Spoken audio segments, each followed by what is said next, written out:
या व्हिडिओमध्ये तुम्हाला ज्या सुंदर गणेश मूर्ती दिसताय त्या जळगावातल्या तरुणांनी साकारल्या आहेत। विशेष म्हणजे हे तरुण उच्च शिक्षित आहेत। त्यांनी मूर्ती साकारण्याचं कोणतंही प्रशिक्षण घेतलेलं नाहीये। या मूर्तींचं वैशिष्ट्य म्हणजे त्या केळीच्या खोडाचं पावडर आणि गाईच्या पंचगव्यमपासून बनवण्यात आल्या आहेत। त्यामुळे त्या 100% पर्यावरणपूरक असल्याचा तरुणांचा दावा आहे।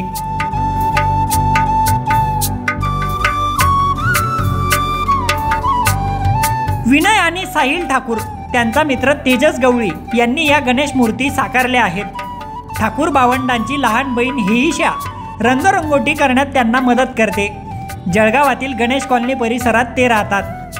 पीओपी पासून बनवलेल्या मूर्तींचं विघटन लवकर होत नाही, त्यामुळे मूर्तीची विटंबना होते, ती होऊ नये याच विचारातून या तरुणांनी केळीच्या खोडाचं पावडर आणि गाईच्या पंचगव्यमपासून मूर्ती साकारल्या आहेत। सुरुवातीला त्यांनी प्रायोगिक तत्वावर हा प्रयोग केला, तो यशस्वी झाला। त्यानंतर त्यांनी मागे वळून पाहिलं नाही।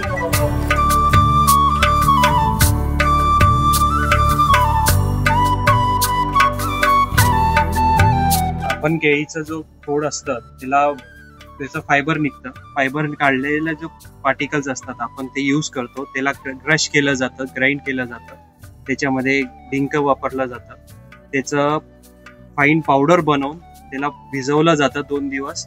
त्यानंतर त्याची भाकरी बनवून त्याला लावल्या जातात। कमीत कमी एका मूर्तीला बनायला 60 ते 70 दिवस हा कालावधी लागतो आणि त्यानंतर त्याला सुकवून त्याचे पार्ट्स हे डिसमेंटल झाल्यावरती साच्यातून मग तिला आपण जॉईनिंगच्या प्रोसेसवरती येतो। जॉईनिंग करून तिची फिनिशिंग करून मग कलरिंग करून ती आता आपल्या समोर तिचा एक एक्झाम्पल तुम्ही पाहू शकता की तिला फिनिशिंग जी आहे आपण ती पूर्ण पीओपीच्या सारखी देतो। आपण जी पर्यावरणपूरक मूर्ती बनवली ही 24 ते 48 तासात विरघळते। विरघळल्यानंतर ती जे पार्टिकल्स असतात ते माशांना खाद्य म्हणून हे उपयुक्त होतात आणि बरेचदा कधी माशांनी नाही खाल्ले गेले तर ते साईडला लागून हे फर्टिलायझरचं किंवा खाद्याचं काम करतात। केळीचं खोड का हा बरेचशा लोकांना प्रश्न असेल, तर जसं आपण राहायला आम्ही जळगाव जिल्ह्यामध्ये आहोत, जळगावमध्ये राहतो, तर जळगाव जिल्ह्याचं किंवा जळगावची एक ओळख म्हणून केळीचं उत्पादन म्हणजे केळीचं पीक आहे।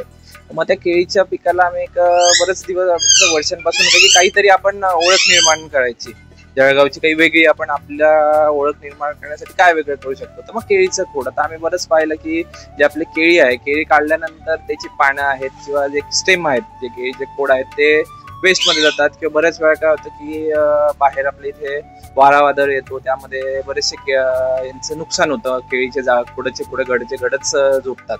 मग आता त्याचं काहीतरी आपण त्यांना कशी मदत करता येईल, आमच्याकडनं काही नवीन करता येईल, आपण केळीच्या खोडापासून मूर्ती बनवायला लागलो। आता मागच्या वर्षी आम्ही केळीच्या खोडाची मूर्ती केली तर जळगावकरांना खूप आवडली। आम्हाला खूप प्रतिष्ठित मंडळांनी आणि जे सरकारी विभाग आहेत त्यांच्याकडनं आम्हाला खूप हेक मिळालं, त्याच्याबद्दल ते खूप चांगला उपक्रम करतायत।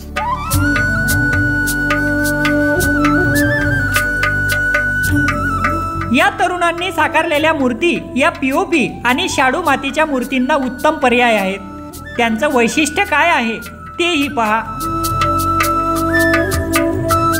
पीओपी पेक्षा वजनाला 50% आपण म्हणू शकतो वजनाला हलक्या असतात आणि शाडू मातीपेक्षा ती 70% 60 ते 70% हलक्या आपल्या मूर्त्या असतात। हे 4 जण मिळून आरामशीर कधी उचलू शकतात, त्यांना उचलून ठेवण्यात वगैरे नेण्यात कुठेच काही त्रास होणार नाही।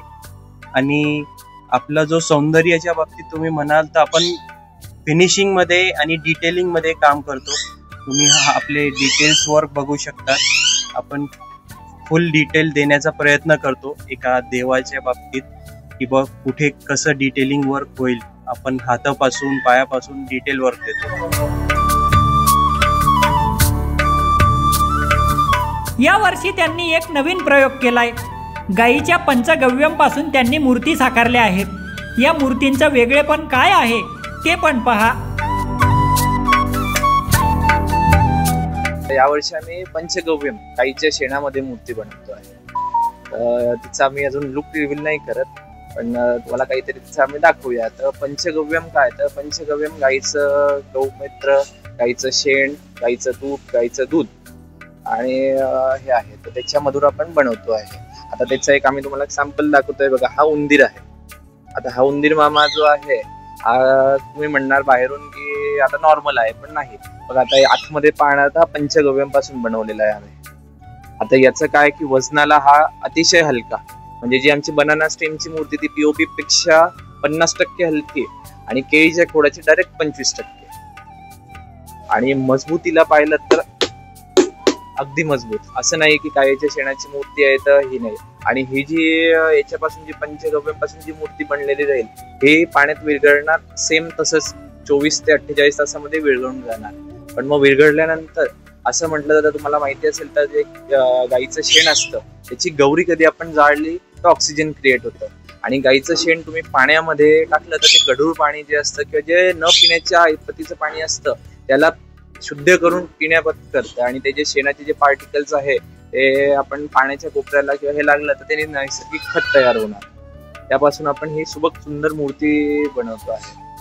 आणि पूर्वीच्या काळात सुद्धा जसं आपल्या वेद आणि याच्यामध्ये येतं गाईला आपल्या हिंदू धर्मामध्ये श्रेष्ठ दर्जा दिलेला आहे.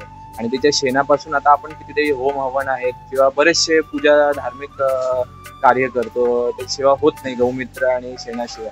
तर आम्ही त्यामध्ये आलो की आता बघा पीओपी आणि ह्या गोष्टी ज्या आहेत आता कल्चर आलं आहे काही वर्ष आधीपासून. पण त्याच्या आधी काय तर माती आणि शेणापासूनच बनवल्या जायच्या. काहीतरी आम्ही तो जो धार्मिकता आहे त्या गोष्टीकडे आम्ही लक्ष देऊन हे पण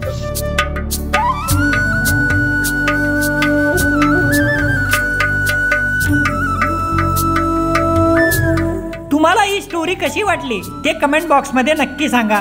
प्रशांत बधाने, lokmat.com, जळगाव.